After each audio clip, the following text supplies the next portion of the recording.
tanggung jawab terhadap karyawan. Perusahaan memiliki tanggung jawab terhadap karyawan, salah satunya yaitu memberikan gaji, lalu menciptakan lapangan kerja untuk orang-orang yang ingin terus bertumbuh atau berkembang, terus memberikan keselamatan atau menjamin keselamatan karyawannya, apakah karyawannya menggunakan alat-alat keamanan, lantas mengecek ke mesin-mesinnya, dan apakah tempatnya memadai untuk melakukan pekerjaan tersebut. Yang terakhir yaitu tanggung jawab terhadap investor, yang dimana perusahaan bertanggung jawab atas kepuasan investor dan membagi keuntungan sesuai dengan kesepakatan yang sudah ditentukan. Baik, tanggung jawab kepada konsumen kita bisa melihat dari cara perusahaan menjaga kepuasan dan kepercayaan konsumen. Perusahaan bertanggung jawab kepada konsumen dengan menjaga kejujuran dan keterbukaan mereka. Dari investor itu bisa menjaga tanggung jawab terhadap investor dan manajemen dengan mengikuti prosedur akuntan yang benar. Dan adapun juga dorongan eksternal seperti pihak eksternal memiliki peran penting dalam memotivasi perusahaan untuk melaksanakan tanggung jawab sosial tersebut. Adapun tanggung jawab kita kepada stakeholder, implementasi CCR yang efektif. Perusahaan dengan bersungguh-sungguh melaksanakan tanggung jawab kepada pemangku kepentingan ke individu, kelompok yang secara langsung atau tidak langsung memengaruhi kinerja perusahaan tersebut. Investor, perusahaan juga bertanggung jawab terhadap karyawan. Seperti apa tanggung jawab perusahaan ini terhadap karyawan? Yang kita ketahui yaitu perusahaan tanggung jawab perusahaan terhadap karyawan yaitu menciptakan lapangan kerja bagi karyawannya, dan juga memastikan tempat kerja tersebut nyaman bagi karyawan dan karyawan-karyawan itu mendapatkan perlakuan adil dari tim mereka.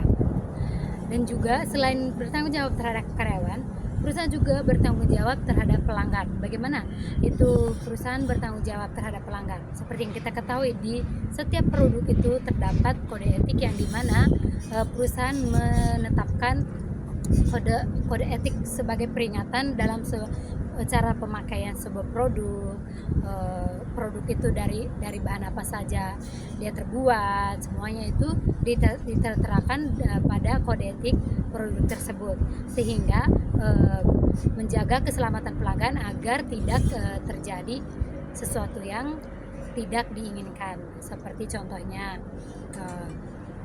kita membeli suatu produk tanpa ada kode etik untuk memperingati atau memberikan sebuah petunjuk cara pemakaian atau apapun itu terhadap pelanggan, bisa saja seseorang yang punya penyakit kulit malah membeli produk yang dapat memicu penyakit kulit ini makin parah gitu. Jadi sebaiknya dari perusahaan itu menerapkan suatu tanggung jawab di mana dia harus menetapkan kode etik terhadap pada suatu produk, dan juga perusahaan harus bisa menerima keluhan pelanggan.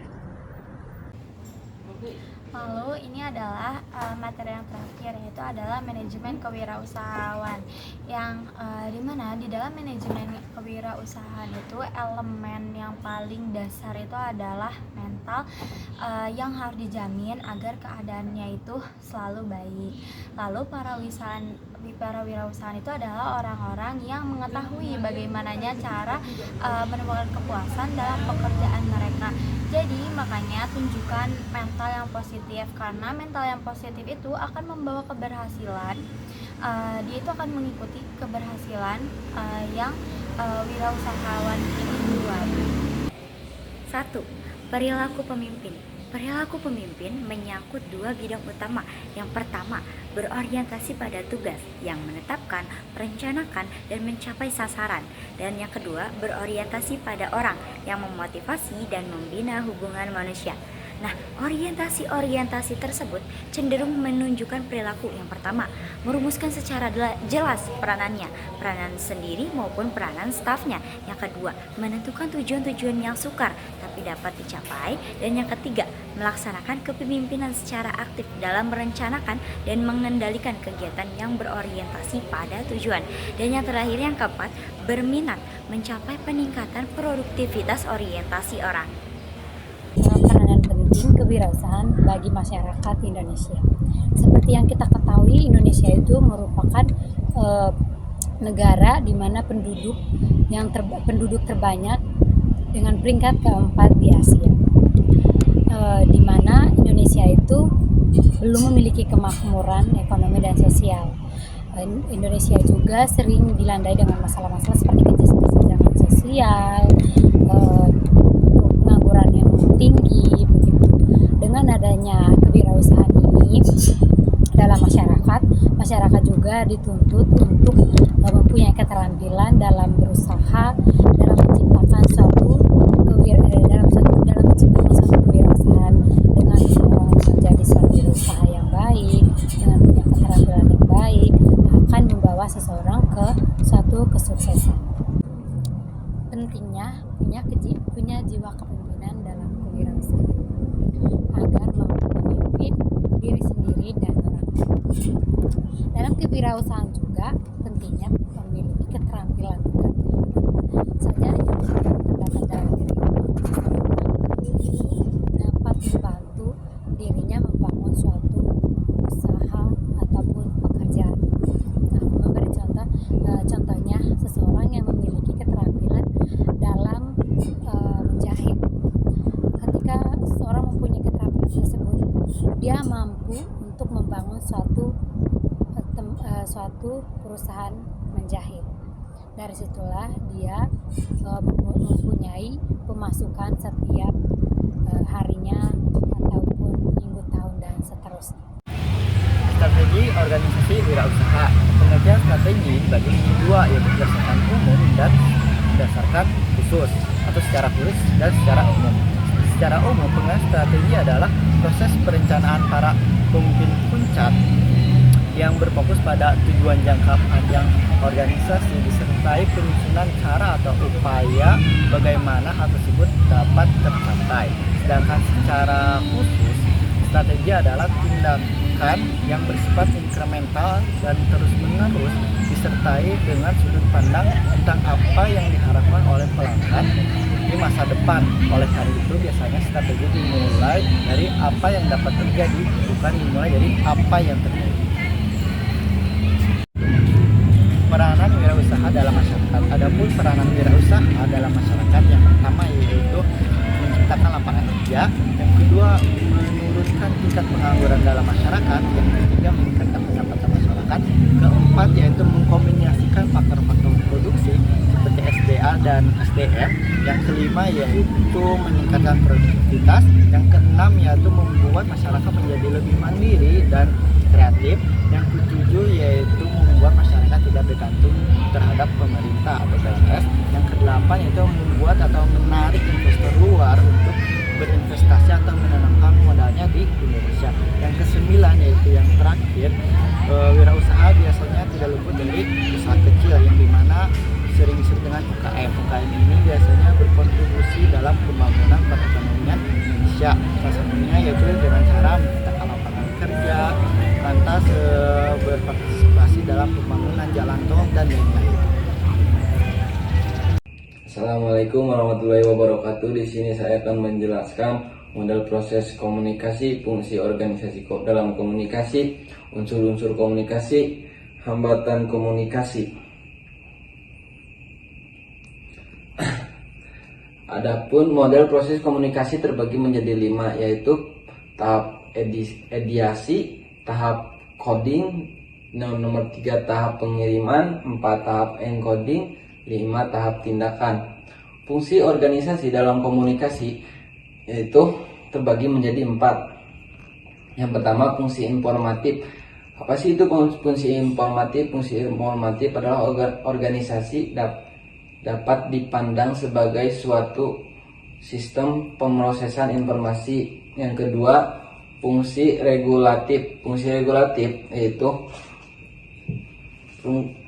fungsi regulatif yang berkaitan dengan peraturan-peraturan yang berlaku dalam suatu organisasi. Dan yang ketiga, fungsi persuasif. Nah, apa sih itu fungsi persuasif? Fungsi persuasif adalah dalam mengatur suatu organisasi, kekuasaan dan kewenangan tindakan selalu membawa hasil yang sesuai dengan yang diharapkan. Yang keempat, fungsi integratif. Apa sih itu fungsi integratif? Fungsi integratif itu setiap organisasi berusaha menyediakan saluran yang memungkinkan karyawan dapat dilaksanakan tugas dan pekerjaan dengan baik. Nah, adapun unsur-unsur komunikasi. Unsur-unsur komunikasi yaitu terbagi menjadi 3, yaitu komunikator pengirim, komunikan penerima, dan saluran media. Ada juga hambatan-hambatan komunikasi. Hambatan-hambatan komunikasi terbagi menjadi 4, yaitu hambatan sistematik. Hambatan sistematik adalah komunikasi yang disebabkan oleh faktor bahasa yang digunakan oleh para pelaku komunikasi. Nah, yang kedua, ada hambatan mekanik. Hambatan mekanik adalah hambatan komunikasi yang disebabkan oleh faktor elektrik, mesin, atau media lainnya. Yang ketiga, hambatan antropologis. Hambatan antropologis adalah hambatan yang disebabkan oleh perbedaan pada diri manusia. Yang keempat, ada hambatan psikologis. Hambatan psikologis adalah hambatan yang disebabkan oleh faktor kejiwaan. Komunikasi dalam organisasi adalah proses menciptakan dan saling menukar pesan dalam hubungan jaringan yang saling bergantung satu sama lain.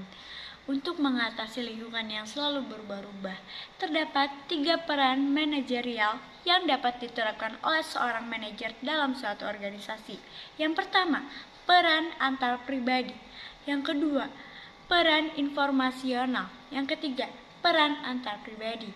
Peran keputusan wirausaha. Seorang manajer harus dapat memerankan dirinya sebagai seorang wirausaha yang jujur, kreatif, inovatif, bertanggung jawab, dan berani mengambil resiko. Pemecah masalah. Seorang manajer harus dapat memerankan dirinya sebagai seorang yang memiliki kemampuan dalam mengatasi berbagai permasalahan yang dihadapi oleh suatu organisasi. Ada 3 unsur utama dari definisi komunikasi yang luas dan komprehensif. Yang pertama, komunikasi harus dipandang sebagai suatu proses. Yang kedua, pengiriman informasi, arti, dan pengertian. Yang ketiga, mencakup aspek. Sekian dari kami, mohon maaf apabila ada kesalahan. Wassalamualaikum warahmatullahi wabarakatuh.